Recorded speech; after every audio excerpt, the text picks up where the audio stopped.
Global brain edema o pamamanas ng utak. Yan po ang sanhi ng pagkamatay ng estudyanteng si Francis J. Gumikib na sinampal ng kanyang guro sa Antipolo at namatay kalaunan. Saksi, si Jamie Santos. Kanina isinailalim sa autopsy ang labi ni Francis sa PNP Crime Laboratory sa Camp Crame. Kabilang sa aalamin ay kung bago o matagal na ang mga injury ng binatilyo.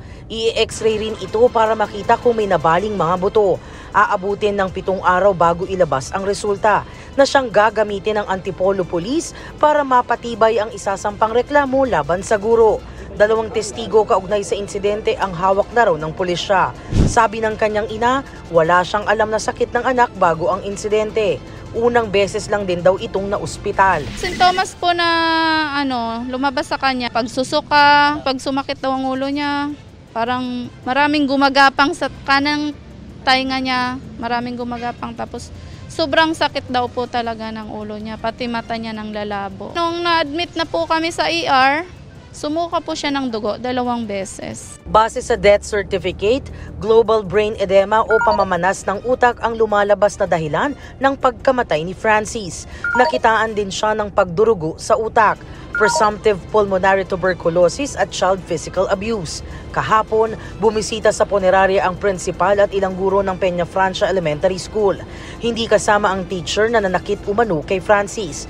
Pero gusto raw sana itong makausap ng personal ang magulang ng bata ayon sa principal. Umiiyak daw po ang teacher, sobrang pagsisisi. Sana po, wag niya na pong uulitin na yung pananakit sa ibang estudyante.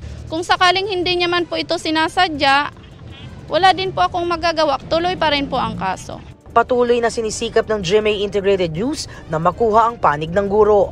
Ang DepEd nagpaabot na ng tulong pinansyal at nagsimula na ring mag-imbestiga ang fact-finding team. Sa ngayon, hindi pa rin pinapangalanan ng DepEd ang guro na kasalukuyang nakalive. Nananatiling bukas ang GMA Integrated News sa kanyang panig. Para sa GMA Integrated News, Jamie Santos ang inyong saksi. Mga kapuso, sama-sama tayong maging saksi. Mag-subscribe sa GMA Integrated News sa YouTube.